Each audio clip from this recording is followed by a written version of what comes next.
Donc, très heureux de vous retrouver comme chaque lundi. Et donc, nous allons reprendre le sujet que nous avons déjà entamé les semaines précédentes. Nous sommes Daf Kavdal Tamud Bet et je vais reprendre la Gemara, si vous voulez bien, le passage qui commence comme ça. Amar Ravasi, Chifne ou Bishne, Loïsa est capable. Donc, ce qui veut dire que les habitants de Haïfa et les habitants de Beth She'an n'ont pas le droit de faire la Birkat Kohanim s'ils sont des Kohanim. Et ensuite, la Gemara avait dit, Tanya Nami Achi, on a une braïta qui va dans ce sens aussi, En Moridin Lifnei Ateva, qui ne parle pas cette fois-ci des Kohanim, mais qui parle de descendre devant la Teva, c'est-à-dire d'être le Shliach Tzibour, qu'on n'a pas le droit de nommer un Chazan, Lo Anshe Bet She'an, Velo Anshe Bet Haifa, Velo Anshe Tivonim, d'un habitant d'une de ces trois localités, pas être Chazan si on habite Bet She'an, Haïfa ou Tivonim. Pour quelle raison? Et là, maintenant, on découvre la raison. Mipnei Shekorin le Alfin Aïnin ou le Aïnin Alfin. Le problème est parce qu'il prononce mal les lettres. Le Aleph, il le transforme en Aïn, et le Aïn, il le transforme en Aleph. Alors, si vous vous rappelez, on a déjà travaillé là-dessus la semaine dernière, Rachid nous donnait deux raisons différentes pour le Aleph Aïn et pour le Aïn Aleph. Rachid avait dit que le problème de transformer le Aleph en Aïn, il y a R Hashem Panav qui doit être dit avec Aleph. Si on le dit avec un Aïn, ça peut vouloir dire Dieu va stimuler, réveiller sa colère. Donc ça devient, au lieu d'être une bracha, une klala. Il y a quelqu'un qui pourrait... Ouais, il y a un problème. Bon, on ne nous entend pas. Et donc, et ensuite, quand il s'agit de passer du Aïn au Aleph, alors là, il disait que c'est un problème pour la tfila. Pogmin tfilatan. Et la question qu'on s'était posée l'autre fois, c'est mais pourquoi est-ce que Rachid n'utilise pas le même argument pour la tfila et pour la Birkat Kohanim? Alors la dernière fois, on avait commencé par dire qu'on a trouvé deux raisons différentes. Il y a le Touré Even qui disait que le problème de Pogem Tfilata, c'est-à-dire d'abîmer les mots de la Tfila, ne se pose que pour la Tfila, pour le Chazan, qui doit acquitter le Tzibour. Mais comme le Kohen n'a pas à acquitter, il n'y a pas ce problème-là. Et c'était la raison pour laquelle Rashi était obligé de rechercher une autre raison. Mais cette raison ne concerne que le Aleph en Aïn et pas d'autres lettres. D'après cet argument du Touré Even, si quelqu'un a un défaut ne sait pas prononcer une autre lettre, par exemple, on va voir des exemples où il y a des gens qui ne savent pas faire la différence entre le Chet et le Hei, ben ça ne poserait pas problème, parce que ça s'appelle Pogem, et Pogem, c'est seulement un problème pour la Tfila, et ce n'est pas un problème pour la Birkat Kohanim. Entre-temps, j'ai vu le Notzim qui dit à peu près la même idée, mais pour une autre raison. Il explique que pourquoi le problème de Pegima ne se pose que pour la Tfila et ne se pose pas pour la Birkat Kohanim, non pas comme le disait Toureven, parce qu'on acquitte quelqu'un, ce n'est pas lié à ça, mais c'est parce que la Tefila, elle est comparée aux Korbanot. C'est la Tfila qui vient elle est venue remplacer les Korbanot. Et donc, si la Tfila est Peguma, s'il y a un défaut dans la prière, c'est comme un sacrifice qui est porteur de défauts. On est en plein dans la parashat Shavua, avec le début de Vayikra. On voit que si le korban est porteur de défauts, il est impropre, on ne va pas l'offrir. Alors le Notzif dit c'est la même chose pour la tfila. C'est pourquoi il y a cette notion de pgam. Alors que pour la Birkat Kohanim, qui n'est pas une tfila, c'est une bénédiction, là il n'y a pas de problème. Donc d'après cette première direction, dans la Birkat Kohanim, si il n'y a pas si le défaut de prononciation ne concerne pas le Aleph par rapport au Aïn, il n'y aura pas de problème. Maintenant, nous avons vu la dernière fois un autre avis, qui est l'avis du Pri Megadim, qui dit que la raison pour laquelle Rashi n'a pas n'a pas parlé dans le Aïn Aleph de la Birkat Kohanim, c'est tout simplement parce qu'il n'y a pas de Aïn. Dans le texte de la Birkat Kohanim, vous ne trouverez pas de Aïn. Il y a un Aleph, il y a RHM, donc là, il pouvait expliquer le problème, mais dans la Birkat Kohanim, il n'y avait plus de Aïn. Donc, quand il s'est agi d'expliquer où est le problème du Aïn en Aleph et qu'il fallait répondre que c'est un problème de Pgam, Rashi a été obligé de parler de la Tfila. Mais d'après le Pri Megadim, la notion de Pgam, elle existe aussi pour la Birkat Kohanim. Et donc, donc on a ici une nafkamina entre les deux idées, c'est que d'après la deuxième idée, s'il y a par exemple un Kohen qui ne sait pas faire la différence entre le chet et le hei, eh bien, il sera disqualifié et également, non seulement pour être shliach tzibur, mais être aussi pour la Birkat Kohanim. Le Rambam est posé comme ça aussi, et il donne comme exemple de Kohanim qui n'ont pas le droit de faire la Birkat Kohanim, ceux qui chez Korin le Alfin Aïni, ou le Shibolet Sibolet, ou alors qui ne savent pas faire la différence entre le che et le se, Vechen Kvadei Pe ou Kvadei Lachon, chez En Dvari En Divrehem Nikarim Lakol. Donc finalement, d'après le Rambam, le problème de Pgam, ce n'est pas seulement pour la Tfila, le défaut de prononciation, ce n'est pas qu'un problème pour la Tfila, c'est aussi un problème pour la Birkat Kohanim. Et d'ailleurs, dans le Shulchan Aruch, on retrouve cette halakha également dans la Birkat Kohanim, dans le Siman Kuf Kafret, Seif Lamed Gimel, le Shulchan Aruch dit celui qui n'arrive pas à bien distinguer les lettres Omer le Alfin Ainin ou le Ainin Alfin Vekayotse Beze, lo yissa est capable. Donc lui ne fait pas de différence. Aleph Ayin, Ayin Aleph. Et le Mishnah Bura rajoute Vehu Adin, Mishekore le Chetin Hahin, donc le Chet, il le fait comme un Hei, et il cite là le Magen Avraham. Oshekore le Shibolet Sibolet, et là il cite le Rambam. Donc voilà, la halakha elle est comme ça. Il y avait deux avis, deux interprétations dans Rashi, mais en tout cas au niveau de la halakha, il n'y a pas de différence entre Tfila et Birkat Kohanim, et il n'y a pas que quand il y a un problème de klala. Dans tous les cas où le Kohen n'a pas un défaut de prononciation et ne donne pas les lettres comme il faut, il n'a pas le droit de faire Birkat Kohanim. C'est comme ça que c'est mitzak dans la halakha. Mais on va voir quand même qu'il y a des cas d'exception. Alors je voudrais maintenant citer un Bet Ephraïm. Je n'ai pas vérifié qui c'est, il y a beaucoup de rabbanim qui se prénomment par Ephraïm. Et donc, le Bet Ephraïm pose une question un peu déconcertante. Il dit, comment ça se fait que, quand on a parlé de Siyat Kapaim, on a désigné les habitants de Haïfa comme on les a appelés Chifné, les habitants de Bet She'an, on les a appelés Bishné, et lorsque ensuite on a passé au digne de Moridi Lifnei Teva, là on a changé la dénomination, on a dit Anshe Bet She'an et Anshe Bet Haïfa. Pour quelle raison? Alors moi, personnellement, je trouve qu'il y a une réponse simple qu'on peut donner, quand on connaît un peu la méthodologie de la Gemara. Je propose de dire que Chifné et Bishné, c'est une appellation araméenne, dialectale. Et donc, Ravasi, qui est l'auteur de cet enseignement, il parle le dialecte araméen, et donc les gens de Haïfa, en argot, on les appelait les Chifné et les Bishné. Mais par contre, quand la Braïta, Tanya Namiachi, c'est un texte qui est dit, comme toutes les Braïtot, en Lachon HaKodesh. En Lachon HaKodesh, Chifné et Bishné n'existent pas. Et donc c'est pourquoi on dit Anshe Bet She'an et Anshe Bet Haïfa. Voilà l'explication que moi j'aurais proposée. Mais lui, il dit quelque chose de complètement différent. Et il introduit un concept, enfin, ce n'est pas seulement lui qui l'introduit, on va voir que c'est un concept qui a déjà été introduit par les Rishonim. Il utilise ce concept pour répondre.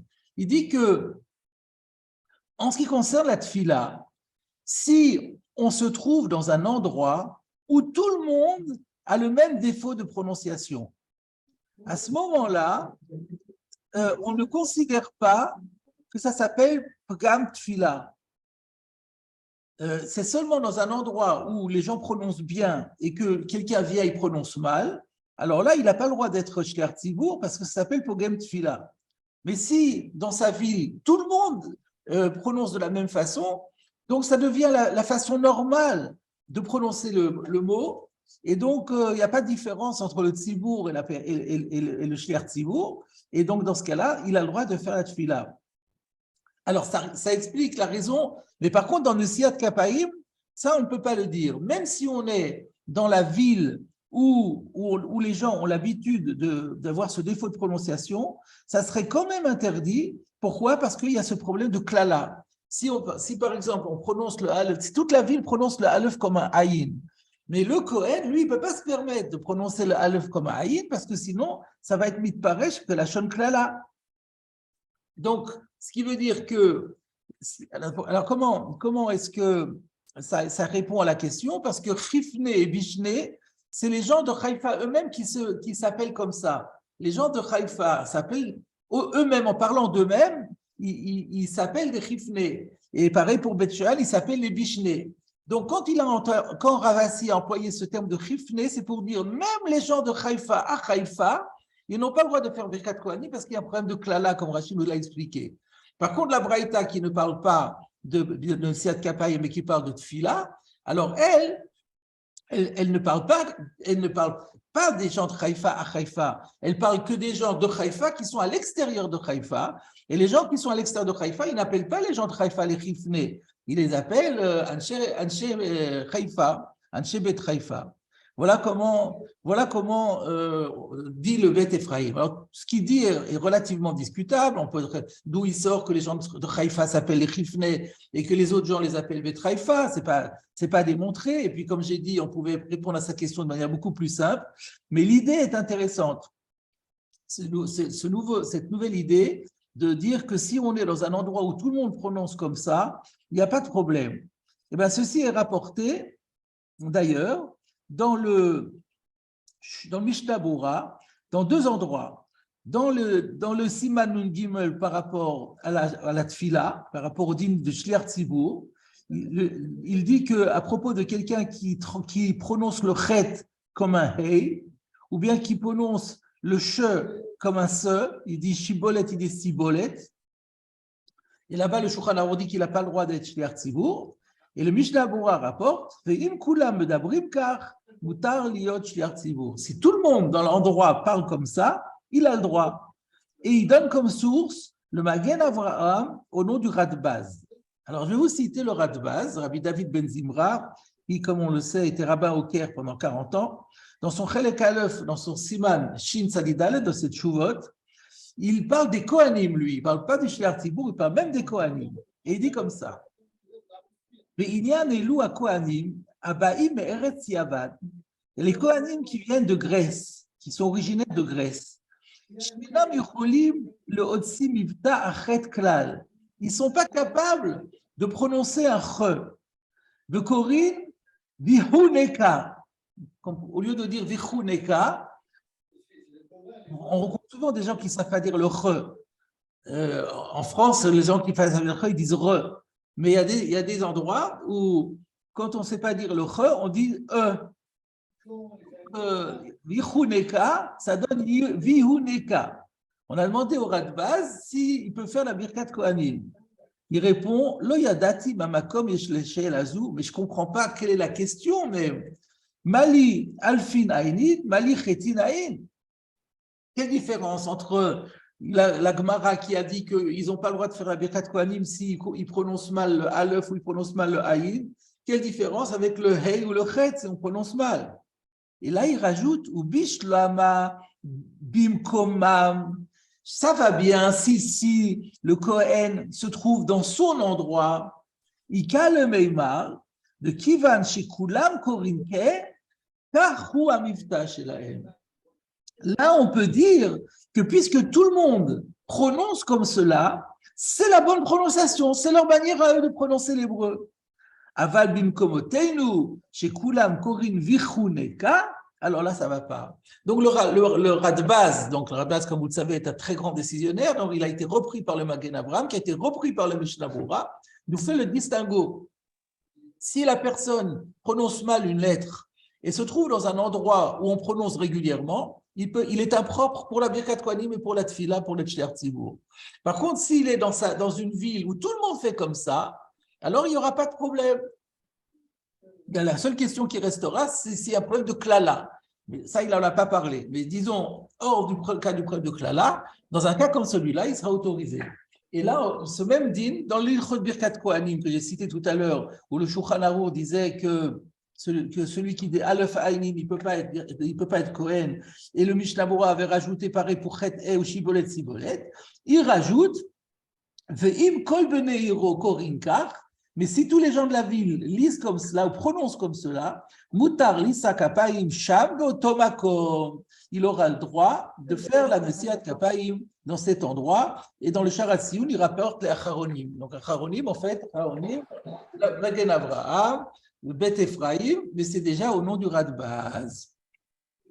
Voilà un premier point que je voulais rajouter par rapport à ce qu'on a vu, c'est qu'il y a le concept de Bimkomo. Bimkomo, ça devient autorisé, c'est un mivta chez la haine. Maintenant, il y a encore un autre point qui est très intéressant. Le Taz. Le Taz, dans le Siman Kouf Kafret, Suif Katav Lamed, écrit Kivan Shematsu Yarbe Be'eretz Russia, Le'achlif Shin Besamer.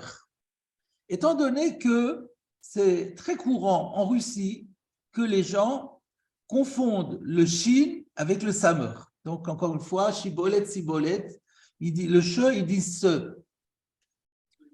Avec dash beiro, ou mutar, le kohen, chez machlif shin besamer, lisa et kapar. Alors, qu'est-ce que ça veut dire dash beiro? Dash beiro, c'est un concept qu'on va voir plus loin dans la Gemara à propos du balmoum. On a vu dans la Mishnah qu'un Kohen qui a des moumim ne peut pas faire la Birkat Kohanim. La Gemara dira si les dash beiro, c'est moutar. Dash, Rashi dira, c'est la shon ragil. C'est-à-dire qu'il est connu, littéralement, il foule, il marche dans la ville. C'est-à-dire, il marche dans la ville, ça veut dire qu'en fait, il est habitué, on a l'habitude de lui dans la ville, tout le monde le connaît et tout le monde sait quel est son défaut. Ça, c'est ce que dit la Gemara. Si tout le monde sait quel est son défaut, on n'est plus du tout perturbé par le fait de regarder le Kohen qui porte le défaut, et ça ne perturbe pas, on n'en vient pas à regarder les mains du Kohen pour autant. Alors, le Taz extrapole et dit c'est la même chose pour la prononciation.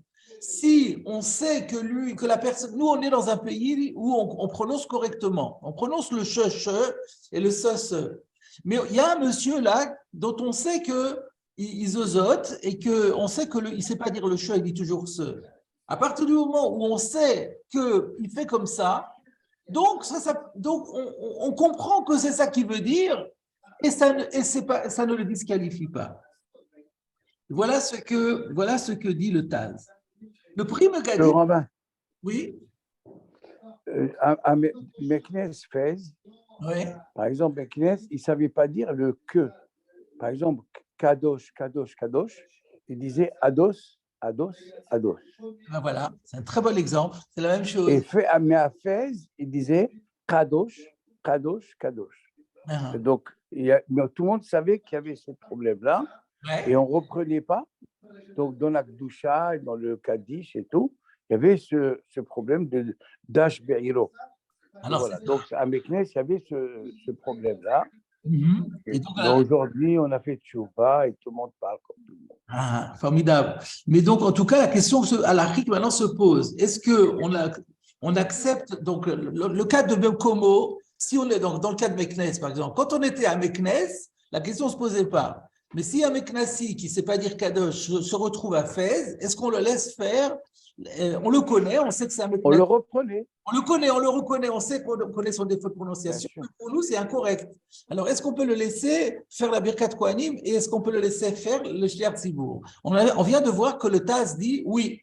Le Prime Gadim, c'est là que j'en étais, le Prime Gadim dit ça dépend des raisons pour lesquelles on a interdit au Kohen de faire la Birkat Kohanim s'il prononce mal le Aleph et le Aïn.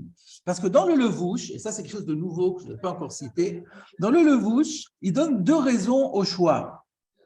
Premièrement, il dit de meshanehu mimashmaut abracha. Ça c'est encore un nouvel argument qu'on n'avait pas vu et qui me paraît très logique. C'est-à-dire que Rashi avait juste dit pogem. Pogem, ça veut dire il abîme. Il abîme, on peut dire c'est pas joli, c'est pas beau. Mais lui, il dit plus fort. Il dit à partir du moment où vous dites pas kadosh, vous dites adosh. Même si adosh, ça veut rien dire. Mais en tout cas, ça veut plus dire kadosh. Donc, ça change le sens de la phrase. La phrase n'a plus de sens. Soit la phrase, elle va avoir un autre sens qui n'a rien à voir avec le vrai sens, soit elle n'a pas de sens du tout. Mais donc, c'est mechané le mashmaout abracha. Ça, c'est la première raison. Et après, il dit, et même si tu veux me dire que comme la kavana, ils ont une bonne kavana, ils pensent au bon mot, ça suffit, mais il y aura quand même un problème parce que tous les gens, en l'écoutant, s'étonnent. Am matmihin beshom am. Quand l'auditoire entend ça, ils sont très étonnés. Ou mesichim da'atan, comme Ogabe Moumin. Et donc, ça va leur faire penser à autre chose, comme pour le cas des Moumim, où on avait vu que selon Tosfot et le Yerushalmi, le problème était que quand on laisse un Kohen faire avec un Moum, les gens vont regarder le Moum, ils ne vont plus écouter la bracha, et il y a un problème de distraction, qu'on ne réfléchit pas à la bracha qui a été dite. Alors, il dit, ça peut être aussi une raison d'interdire. Alors, le Pri Megadim, il dit, si tu me dis que la raison pour laquelle on ne laisse pas le Kohen faire la Birkat Kohanim quand il prononce mal, c'est à cause de la deuxième raison qu'a proposé le Levouche, à savoir que ça perturbe l'auditoire. Je suis d'accord avec toi que Dash Beiro, comme les gens le connaissent, ils ont l'habitude, ça ne les perturbe pas du tout et ils restent concentrés. Mais d'après le premier ta'am, qui est qu'on modifie le sens de la phrase, eh bien, ce n'est pas parce qu'on est Dash Beiro que ça change quelque chose. Donc, le Pri Megadim, il dit, donc c'est pas bon, je ne suis pas d'accord avec le Taz. Toutefois, je voudrais citer un Maharit, Rabbi Yehoshua Nitrani, dans Even HaEzer Siman Tetzayin, à propos de la Khalitsa. En ce qui concerne la Khalitsa, qu'est-ce qu'on fait si le beau-frère qui doit faire la Khalitsa, il a un problème de prononciation et il n'arrive pas à dire les lettres correctement? Vous savez que dans la procédure de Khalitsa, il y a une phrase que doit dire la Yevama, mais avant, il y a aussi une phrase que doit dire le Yavam.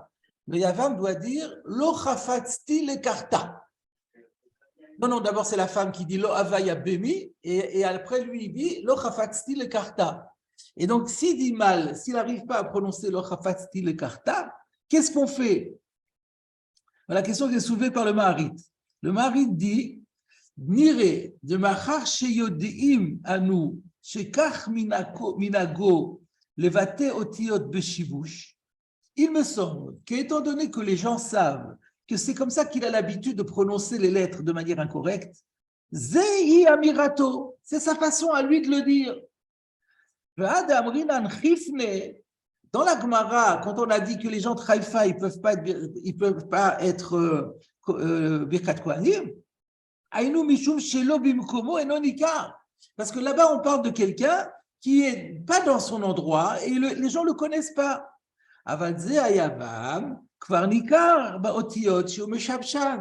Mais le beau-frère en question, on le connaît bien, tout le monde sait qu'il y a des lettres qu'il prononce mal, et donc il n'y a pas de problème.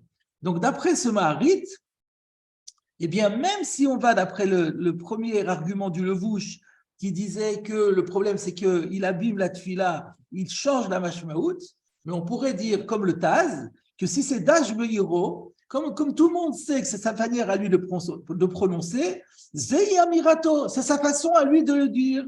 Et on ne va pas dire que ça change le sens de la phrase, et parce que et on n'a pas besoin que pour permettre que ce soit Beotomakom.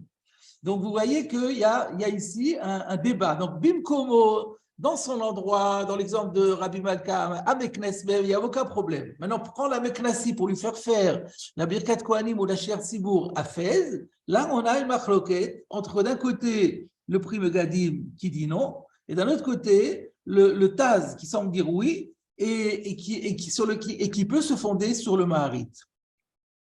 Alors, je voudrais, pour compléter cette étude intéressante, vous citer maintenant un Sefer Hasidim.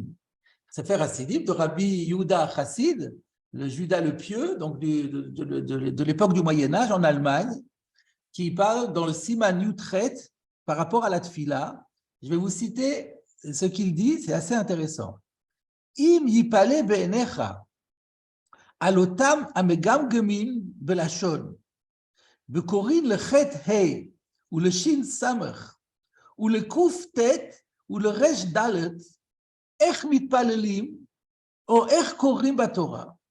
Si tu t'étonnes, si tu fais part de ta stupéfaction, comment se fait-il que des gens qui bredouillent, qui prononcent mal les mots, qui prononcent le chet comme un hey, ou le shin comme un samer, ou le kouf comme un tet, le resh, il faut un dalet. Comment peut-on les autoriser à faire la tfila, c'est-à-dire sous-entendu shiar tzibur, ou à lire la Torah? Et à dire en public une parole de sainteté où il faut acquitter le tzibour. Réponse, al titma ala chefetz. Ne t'étonne pas de la chose. Kibor enu, car notre Créateur, asheru borchen libot, lui qui scrute les cœurs, eno shoel ki im leva adam asher yiyeh tamim imo. Lui, la seule chose que notre Créateur a besoin, demande de nous, c'est que le cœur de l'homme soit intègre avec lui. Et à partir du moment où cette personne-là, elle ne sait pas parler autrement, à partir du moment où, sous-entendu, où son cœur est pur et son cœur est entier avec Hachem, et bien Hachem le lui imputera comme s'il avait prononcé correctement. Donc lui, il est très, très indulgent et il a l'air de dire que les problèmes de prononciation, dans la mesure où la personne elle est sincère et authentique, ne font pas problème. Et regardez la suite. Maaseh bekohen echad, shaya pores kapav. Il est arrivé une fois un Kohen qui faisait la Birkat Kohanim, ve'amar ou ve'omer yishmedecha. Au lieu de dire Yevarecha Hashem ve'yishmerecha, que Dieu te garde, il disait ve'yishmedecha chas v'shalom, ce qui veut dire que Dieu t'anéantisse. Va'yasham chacham echad, il y avait un rave qui était là, un sage, ve'eviro milfnei ateva, il l'a fait sauter de la teva quand il a entendu la klala, il lui a dit tu t'en vas. Le fichier no yodea lachatecha otiyot asher birkat kohanim, puisqu'il ne savait pas bien prononcer la parole, les lettres de la birkat kohanim. Veru min hashamayim loto chacham ki im lo yachziro yanesh badavar. Et donc le Rabbi Yehuda Chassid était mystique, il avait des connaissances surnaturelles, et il a dit qu'on a montré à ce chacham dans le ciel que s'il ne se changeait pas d'avis et qu'il ne ramenait pas immédiatement le Kohen à sa place de Kohen, il serait sanctionné. Donc, qu'est-ce qu'on voit dans ce Sefer Chassidim? C'est que ce n'est pas grave que si quelqu'un n'a pas une bonne prononciation et que si quelqu'un voulait empêcher quelqu'un qui a une mauvaise prononciation de faire la Birkat Kohanim, il risque d'être puni par le ciel. Et c'est très étonnant. Parce que comment il va s'arranger avec notre Gemara? Dans notre Gemara, on a bien dit que celui qui prononce le Aleph Ayin, eh ben, on ne peut pas le laisser être Birkat Kohen. Et là, c'est encore plus grave parce que là, il y a une klala.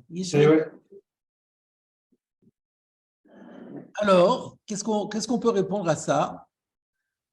Alors, il y a sur le Sefer Hasidim, il y a les Hagaot Chida. Le Rav Chida, il a écrit des annotations sur le Sefer Hasidim qu'il a intitulé Berit Olam. Il renvoie au Radbaz. Le Radbaz que j'ai déjà mentionné, laissant entendre que ce qui veut dire que le Sefer Hasidim parlait d'un cas où le Kohen était dans la ville, où tout le monde parlait comme cela. Mais je dois dire que ce n'est pas très satisfaisant, parce que quand le Sefer Hasidim nous dit que Maaseh bekohen echad shaya pores kapav omer, on a l'impression que le Kohen, il est tout seul dans sa vie, il a prononcé comme ça. Parce que sinon, ça n'aurait pas été Kohen Echad. Il aurait dû dire Maaseh Be'ir Echad, Shekulam prononce mal, et donc le Kohen a dit Ishmedecha. Donc c'est un peu forcé dans les mots du Sefer Hasidim. Et donc, ça serait plutôt satisfaisant de dire que il y a ici une preuve du Sefer Hasidim comme le Maharit et le Taz, qu'on parle ici d'un Kohen qui était connu dans sa ville, que son défaut de prononciation était réputé et qu'à partir de là, il n'y avait plus de problème. Et là, on voit, même si c'est à Lachon Klala, c'est plus un problème. Que le Lachon Klala ne serait problème que si on se trouve dans un endroit où les gens sont choqués parce qu'ils ne connaissent pas cette façon de prononcer et que par conséquent, ils ne peuvent pas accepter. On arrive au niveau... Mais est-ce qu'on peut dire, excusez-moi, oui. Est-ce qu'on peut dire que la Gemara a dit les Khaskhilal ou Isaac capable? Rabbi Chassid lui dit Bidjavad, une fois qu'il est monté, on ne va pas le faire descendre. Ah oui, j'avais vu cette idée-là, de dire que le problème, c'était que c'était à la Makom, que Bedi Eved, on doit le laisser. Et donc, ça serait pour ça qu'il aurait, que le Chacham aurait été puni. Mais là encore, c'est pas très machma parce qu'il donne ce maasé pour justifier ce qu'il avait dit de Khatrila. Et avant, il avait dit le Khatrila. Ah oui. Donc, c'est une lecture possible. Il pourrait dire, puisqu'on voit que Bedi Eved, il a été puni, donc ça prouve que au moins Bedi Eved c'est bien. Donc, mais il avait l'air de dire que même le Khatrila c'est correct. Alors, conclusion, je voulais citer deux avis. D'abord le Aruch HaShulchan et ensuite le Mishnah Bura. Le Aruch HaShulchan dans le Siman Saverbet par rapport au Kriyat Shema. Parce que vous savez qu'il y a une halakha aussi dans le Kriyat Shema d'être medagdek, de bien prononcer chaque lettre. Ou pashuthu, dit le Aruch HaShulchan, il est évident pour moi, de Mishéou Nil'ag Lashon, quelqu'un qui a un défaut de prononciation, comme Moshe Yesh Bnei Adam, comme par exemple il y a des gens chez En Yocholim Latim Aresh Karaoui, qui ne savent pas prononcer le re comme il faut. On peut penser aux Américains et aux Anglais qui disent re. Ou bien il y en a qui ne savent pas dire le che. Ils osotent et ils disent toujours ce à la place de che. De kayot sebezé. Yatsa kivan shemedaber le fidiburo. Donc vous voyez, c'est nouveau le din du Taz là. C'est le Taz, comme il parle à sa manière, et qu'il est connu pour ça, donc il est Dash Beiro. Il n'a pas mentionné Dash Beiro, mais sans doute c'est à ça qu'il pense. Ou Mezeata Mani Omer, et pour cette raison je dis, de le fi mivta shelanu, que d'après notre prononciation, là il parle des Ashkenazim, chez Efresh ben Aleph le Aïn, qui ne font pas de différence entre le Aleph et le Aïn, ou ven chet le Chaf, et les Ashkenazim ne font pas plus de différence entre le Het et le Chaf, Yatsu Yeder Kobatan, ils sont quittes quand même, qui van chez le Shonam, Kahu, parce que c'est leur façon à eux de prononcer, c'est leur langue à eux. En Chashash Badavar, ça ne pose pas de problème. Verachamana Libabai, et ce qui compte, c'est le cœur. Ça rejoint, il ne le cite pas, mais ça rejoint bien ce que disait le Rav Yehuda Chassid. Verakamedagdeg b'mitzvot, yireh ledagdeg b'zeh arbe. Il dit quand même que si quelqu'un est medagdeg b'mitzvot, alors il essaiera de faire très très attention, de faire la différence entre le Aleph et le Aïn, et de faire entre le Chet, le Chaf et le Het. Et pour finir, le Mishnah Bura dans les Birkat Kohanim, à la suite de ce que j'ai déjà cité, donc il avait dit le din de Bimkoman, que Bimkomo, que Imkol Beneiro Korim Kach Mutar Lisa Kapaim Sham Otomako. Il rajoute et il dit Umitamze Katu Acharonim, pour cette même raison les Acharonim ont écrit de Bismaneinu, qu'à notre époque, chez Rov Bene Ameinu, En Yodin Lavchin Ben Avarata Aïn Aleph, que la plupart des gens de notre peuple, sous-entendu en pays Ashkenaz, ne savent pas faire la différence entre le Aïn et le Aleph, mais il a Mutarli Sakapa, automatiquement, il a quand même le droit de faire cette Kapaïm. Veyesh Omrim Od, et là il ramène le Taz, mais il amène Veyesh Omrim, faites bien attention comment il dit ça, Veyesh Omrim Od, il y en a qui disent encore de Bibdinat Russia, qu'en Russie, chez Regilin Arbel, Shibolet, Sibolet, où on a beaucoup l'habitude de lire Shibolet, Sibolet, parce qu'on ne sait pas dire le che, Af de Klal Anshe Medina Yodim Afresh, chez Benchin Yomanit l'Ismalit. Bien que la plupart des gens du pays savent la différence à faire, mais on sait qu'il y en a beaucoup qui ne savent pas. Mais comme Makom Utar Lissakapav, eh bien, quand même, c'est permis. Et il donne en source Taz, Uva Beliaou Rabba.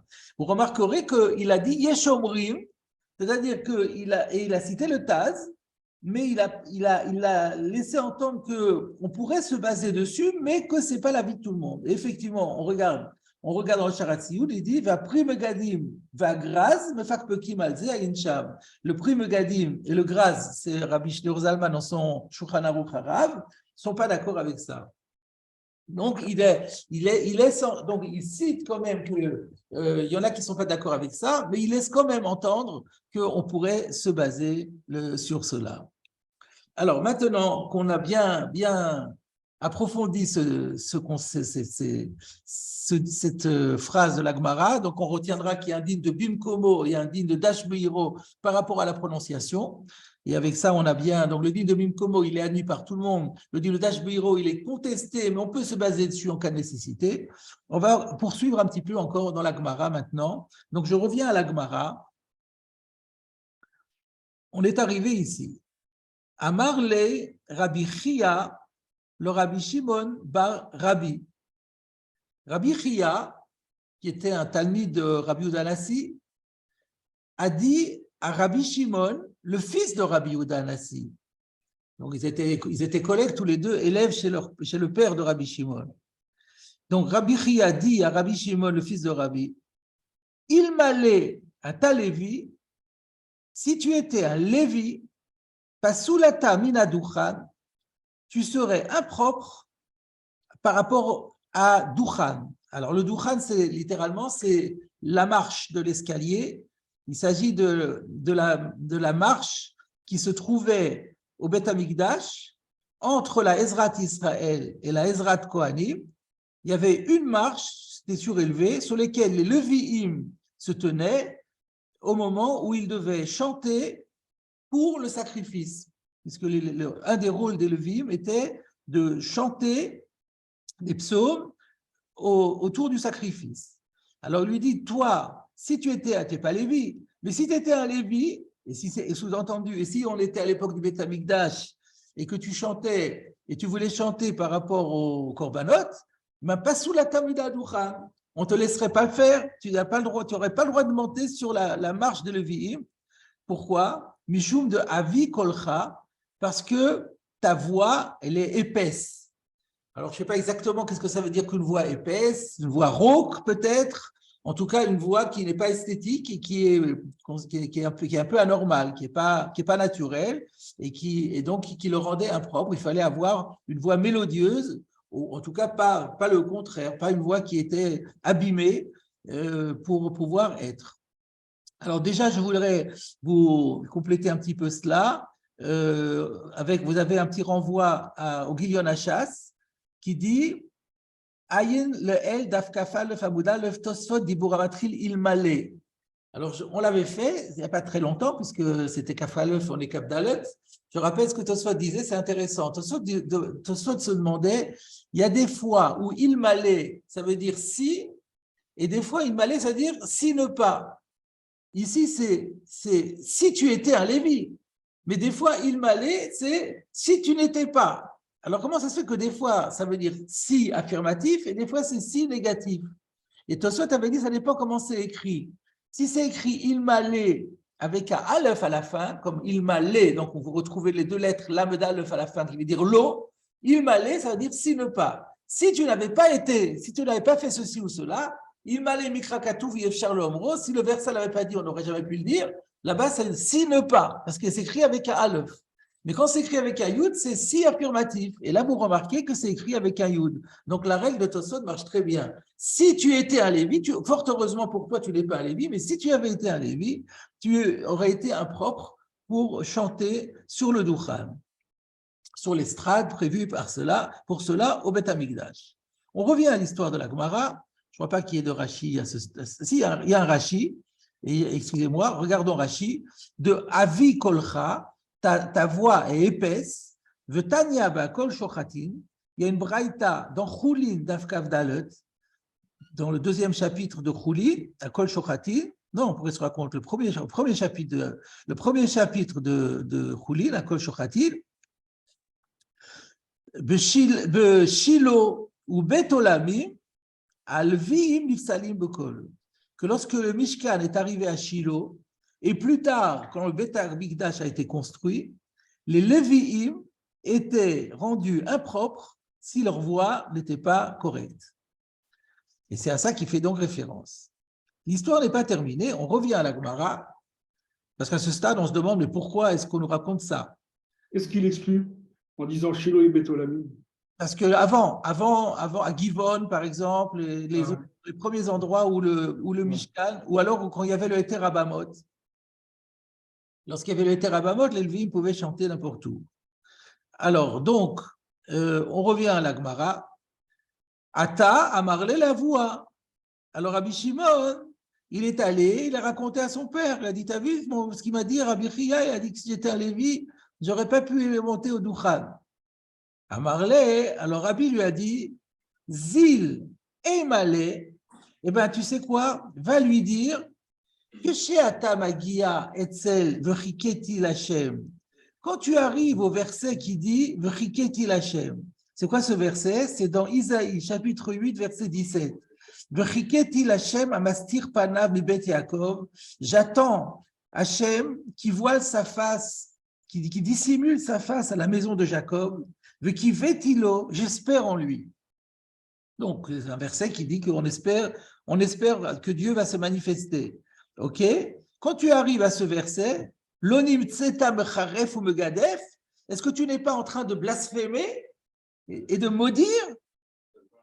Alors, on ne comprend pas qu'est-ce que ça veut dire. On regarde Rashi. Etzel vechiketi lachem mikraze besefer Yeshaya. C'est ce que nous avons expliqué. C'est un verset dans le livre d'Isaïe. L'onim tseta mecharef ou megadef. Est-ce que tu n'es pas en train de blasphémer et de maudire? Pourquoi? Shaya koré le chetin hehin.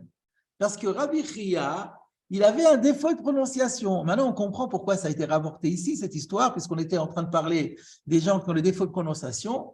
Et on découvre que Rabbi Chia, lui-même, il avait un défaut de prononciation et il ne savait pas dire le ch.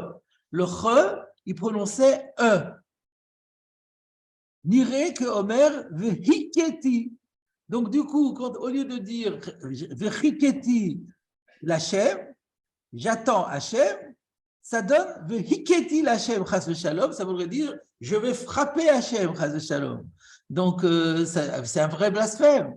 Donc, il est en train de lui dire toi, avec ton défaut de prononciation, tu ferais bien de te taire.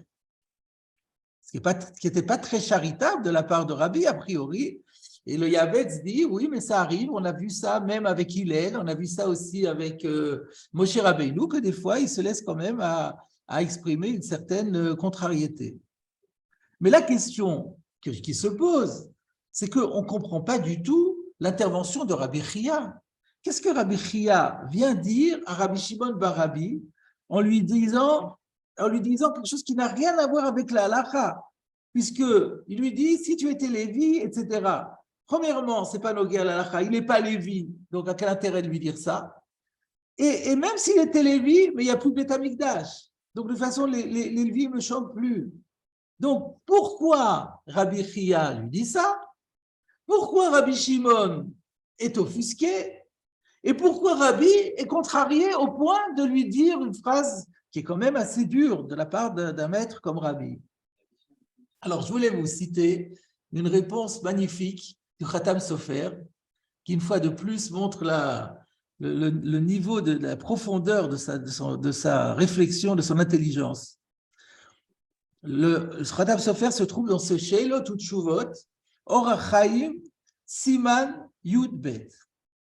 Alors, il dit, pour comprendre cette sougya, il faut d'abord avoir une connaissance préalable, à savoir que un moum, un défaut, à possel, de Kohanim ou Lvi'im, soit un défaut qui affligerait les Kohanim et qui rendrait le Kohen pasoul avoda, comme il est dit dans la paracha Témor, soit un pasoul qui afflige le Lvi'im et le rend impropre à son service, comme par exemple quelqu'un qui n'a pas une belle voix.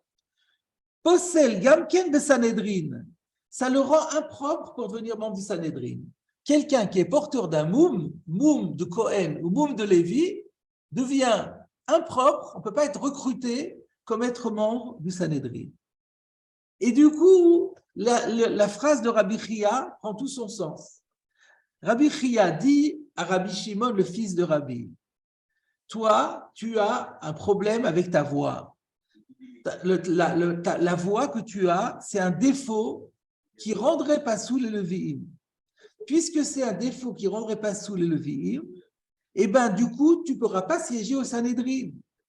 Et donc, toi, tu pensais que le jour où, dans 120 ans, ton père viendrait à mourir, lui qui est le Nassi du Sanhedrin, tu pensais hériter de sa place et intégrer le Sanhedrin. Et même plus, et voire plus, veut dire Abedin ou Nassi. Eh bien, sache que tu pourras jamais intégrer le Sanhedrin, que ce soit du vivant, pas du vivant de ton père, de toute façon, il ne te fera pas rentrer puisque ça ferait 2 krovim. Mais après la disparition de Rabbi Yehuda Nassi, tu ne pourras pas prétendre, enlève de toi l'idée de prétendre de rentrer dans le Sanhedrin parce que tu as un mot. Donc, la leçon que Rabbi Chia dit à Rabbi Shimon, c'est terrible. C'est Nogea le halacha et ça touche tout l'avenir et toutes les ambitions de Rabbi Shimon Bar Rabbi. On peut comprendre que Rabbi Shimon Bar Rabbi était catastrophé lorsqu'il a entendu ça et il s'en est ouvert à son père. Alors, qu'est-ce que Rabbi a répondu? Il a dit, toi, tu peux parler, Rabbi Chia. Toi, tu as un moum. Et le moum, c'est que tu ne sais pas prononcer le ch. Le ch, tu le prononces he. Eh bien, la preuve, quand tu dis chiketi, tu dis iketi. Sache que ce moum te rend pas soul pour être posek alacha bichlal. Pourquoi? Il y a écrit dans la Gemara de Sanhedrin, d'Afhe Amoudbet, que quelqu'un qui a un défaut de prononciation, qui prononce mal les mots, n'a pas le droit d'être dayan. Pour quelle raison? La Gemara donne une explication, une histoire là-bas, qu'il y avait des gens qui utilisaient du blanc d'œuf pour faire leur pâtisserie et pensaient que la pâtisserie ne pouvait pas être mekabel touma tant que la farine n'avait pas été mouillée. Ils ne prenaient pas d'eau, parce que vous savez que l'eau fait partie des yad shachat dam, des liquides qui rend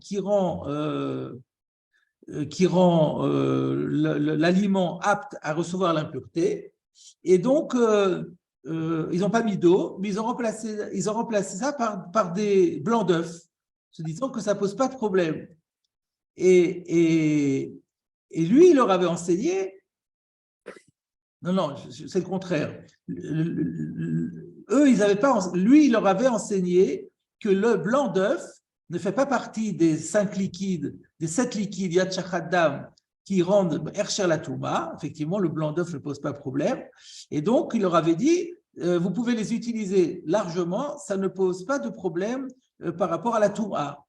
Mais comme ils prononçaient mal mes betzim, eux, ils ont compris mes bitzim. Les bitzim, c'est l'eau des marécages. À part le fait que ce n'est pas très potable, mais eux, ils ont compris que l'eau qu'on a prélevée des marécages, ce n'est pas marchir. Donc, ils ont pris de l'eau du marécage, ils l'ont mis dans leur pâtisserie et ils ont mis des choses tamées à côté. Ils ont dit, c'est pas grave, de toute façon, ça ne peut pas me kabel touma.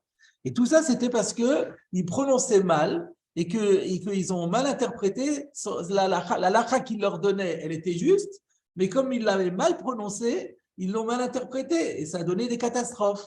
Et de là, la Gemara dit que pour cette raison, eh bien, on ne peut plus laisser quelqu'un qui a un défaut de prononciation, qui n'arrive pas à dire les choses correctement, être posek halacha, parce que ça peut entraîner des catastrophes.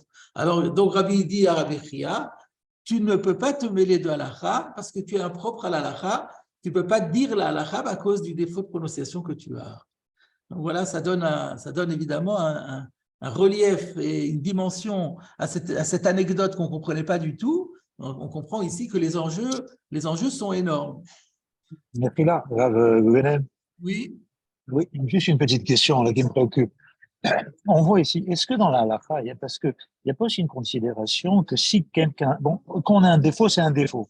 Mais aussi, est-ce qu'il n'y a pas peut-être une recommandation à faire? Des fois, ça s'apprend de dire, de faire la différence entre un aleph et un aïn.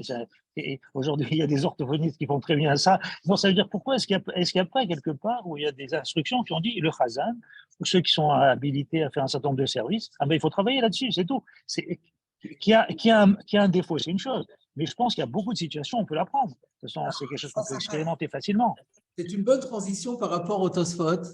Alors, si vous voulez, on va étudier le Tosfot. Que chez Atam Agia Etzel ve Chiketi Lachem. Lisons le Tosfot. Kivan shelo haya yachol lomar chet. Tosfot pose la question, mais je ne comprends pas, puisqu'on découvre dans notre Sugia que Rabbi Chia n'était pas capable de dire le chet. Imken, ech orido Rabbi lifnei ateva. Comment se fait-il que le même Rabbi ait lui-même décidé de nommer Rabbi Chia comme Shliach Tzibour devant la Teva, que chez Gazar Ta'anit, lorsqu'il a décrété un jeûne, que de Ita, Be Asocher et Apoalim, comme il est dit dans le Pérec intitulé Asocher et Apoalim, celui qui engage des ouvriers, dans Bametzia d'Afpe'e. Là-bas, il y a écrit que Rabbi avait la chance d'avoir régulièrement la visite de Eliyahu Hanavi.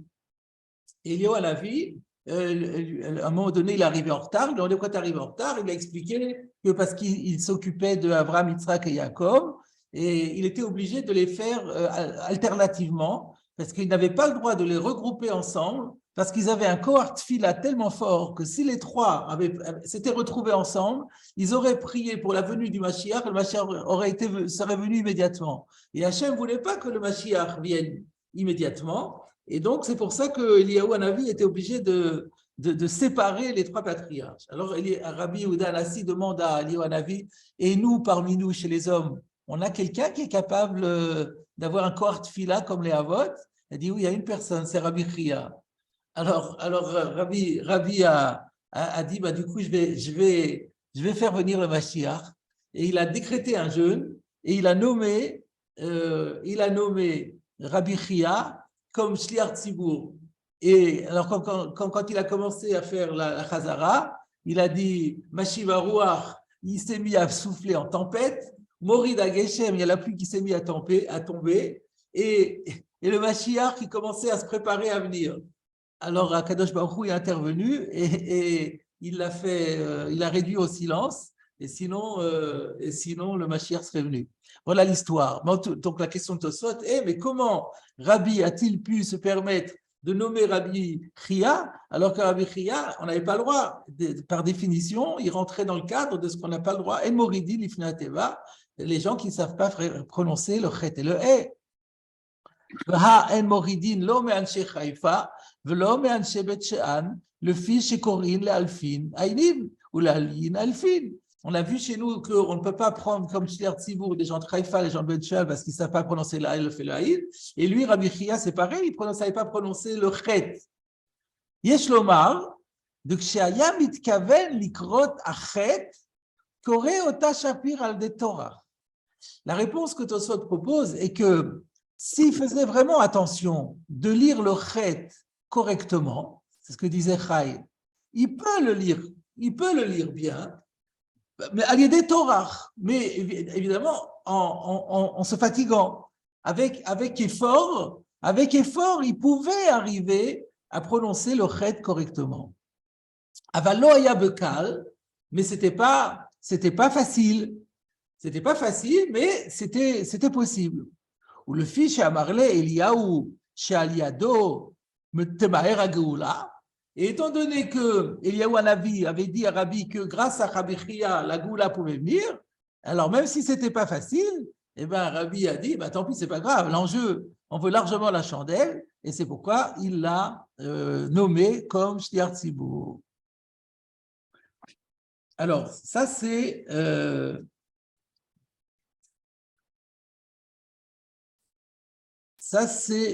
la réponse que Tosfot propose chez nous. Dans Baba Metzia, Tosfot propose une autre réponse. Il dit tout simplement que Sha'ani Acha de lo haya efshar be'acher. Tosfot demande comment se fait-il qu'il est nommé Rabbi Chia. Réponse, parce qu'il n'y avait personne d'autre. Évidemment, il n'y avait personne d'autre. Tout le but de l'opération, c'était de faire venir la Géoula. Il n'y avait personne d'autre, donc ça n'avait pas de sens. Donc, il semblerait qu'il y ait une marloquette entre notre Tosfot ici et le Tosfot là-bas. Notre Tosfot pense que Rabbi, même s'il n'y avait personne d'autre, il ne se serait pas permis de le faire. Mais là, il l'a fait parce qu'il y avait la possibilité. Il avait demandé à Rabbi Chia de faire très attention. Et Tosfot dit là-bas, même si il ne dit pas que Rabbi Chia pouvait le faire, non, il ne pouvait pas le faire. Mais quand on n'a pas le choix, il n'y a personne d'autre, alors dans ce cas-là, ça serait autorisé. Voilà la différence. Alors, sur ce point, deux petites choses. Le Birkei Yosef, donc le Chida, dans son Siman Nun Gimel, il pose une question sur notre Tosfot. Il dit, qu'est-ce que Tosfot a besoin de rajouter, ou le fils chez Amarle Eliyahu, que parce que Eliyahu lui avait dit qu'il pouvait faire venir la Géoula, c'est pour ça qu'il l'a nommé. Puisque Tosfot a déjà dit qu'il avait la possibilité, quand il se donnait le mal, il était capable de faire le chet correctement. Donc, qu'est-ce que Tosfot a besoin de rajouter? Le fils Amarle Eliyahu. Mais non, même si Eliyahu ne l'a pas dit, il peut très bien nommer Rabbi Chia en disant Rabbi Chia, tu feras bien attention à prononcer les choses correctement. Et donc, il répond, le Birkei Yosef, que ce n'était pas chou pour Tosfot, que même si quelqu'un, au prix d'un immense effort, peut arriver à lire correctement, mais néanmoins, on n'a pas à le nommer. Pourquoi? Parce qu'on ne peut jamais être sûr que 24 heures sur 24, pendant chaque mot de la tfila, il va être concentré, et le naturel revient au galop, et donc on prend toujours un risque qu'à un moment donné, une lettre soit mal prononcée comme il faut. Mais là, il n'avait pas le choix. Et c'est pour ça que Tosfot a été obligé de rajouter qu'il n'avait pas le choix parce que Eliyahu Hanavi lui avait dit qu'il pouvait faire venir la Géoula. Et donc, du coup, il semble vouloir dire, le Birkei Yosef, qu'il n'y a pas de différence entre le Tosfot de Shabbat, Tosfot de Megillah et le Tosfot de Baba Metzia, qui pensent tous les deux la même chose finalement, et qu'en fait, on a besoin des deux explications. On a besoin de dire que Yef Shar Be'acher, mais le même Yef Shar Be'acher, c'est seulement si on peut compter sur le fait qu'il va essayer de faire le maximum. Alors moi, personnellement, je pense que la question du Birkei Yosef ne se pose pas vraiment, parce que Tosfot explique, il dit lui-même pourquoi il a le fiche Amarle Eliyahu. Parce que regardez le Tosfot encore une fois. Donc, Sheaya Mitkaven Ikro Achet Koreota Shapir Allié des Torah, Avalo Aya Bekal ou le fi. On voit que la raison pour laquelle Tosfot a rajouté pourquoi il l'a nommé et à cause de Eliyahu, parce que Lo Aya Bekal. Donc la question est, mais qu'est-ce qu'il avait besoin de nommer Rabbi Chia, à qui ça va demander un effort démesuré, quand il pouvait nommer n'importe quelle personne dans son Beth Midrash? Donc, Lo Haya Bekal. C'est pour ça que Tosfot rajoute le fils Amarle Eliyahu. Mais ce n'est pas la même réponse que Tosfot dans Baba Metzia, qui dit autre chose, qui dit qu'en Yef Shar B'Adam Acher, dans ce cas-là, c'est Mouta, et même s'il n'a pas la possibilité. Alors, je terminerai encore avec une chose. Et on s'arrêtera là pour aujourd'hui. Le Pri Chadash pose une question sur notre Tosfot, que si c'est vrai ce que Tosfot a dit, que Rabbi Chia, en se fatiguant au prix d'un effort, aurait été capable de lire correctement le Chet, comment comprendre alors ce que Rabbi lui dit, que lorsqu'il arrive dans la phrase de Chiketil Hashem, il est Mecharef ou Megadef? On peut supposer qu'au contraire, puisque dans une phrase comme ça, il n'a pas envie de dire Veiketil Hashem, et comme il a la capacité, quand il fait des efforts, de dire comme il faut, on peut très bien supposer que Rabbi Chia il disait correctement V'chiketi l'Hachem. Donc c'est une question sur la réponse de Tosfot. Comment Tosfot peut dire que Rabbi Chia, avec effort, pouvait arriver à dire le chet, dans ce cas-là, l'argument de Rabbi qui lui dit tu es Mecharef ou Megadef tombe à l'eau. Le Birkei Yosef répond à cette question en disant regardez pourquoi, il y a une phrase un peu étonnante. Quand il lui dit que Shata Magia etzel V'chiketi l'Hachem. Quand tu arrives à. Pourquoi il dit comme ça? Il aurait dû dire que Shata Koré Pasuk V'chiketi l'Hachem. C'est quoi le Magia? Quand tu arrives à. Alors, c'est à ça que fait allusion Rabbi. Il a dit, bien sûr, si je te demande de lire ce verset, tu feras très attention et tu diras comme il faut. Mais la question que je te pose, c'est que quand tu lis de façon naturelle, tu lis tout le Navi et tu arrives dans ce chapitre, et puis tu arrives à ce passouk sans y porter garde, que Shatamagia, quand tu arrives à ce verset et que tu lis comme ça à toute vitesse, de manière naturelle et sans y prendre garde, est-ce que tu n'es pas certain qu'à ce moment-là tu es Mecharef ou Megadef? Et donc c'est pour ça que donc finalement il a bien fait de lui poser la question en lui disant que Shatamagia, et ainsi est résolue la question du prix Hadash sur Tosfot. Alors, j'avais encore quelque chose à rajouter sur l'histoire de Rabbi Chia, mais ça, on verra ça, Emir Hashem, la semaine prochaine, puisqu'il est déjà 14h12, donc je vais arrêter l'enregistrement.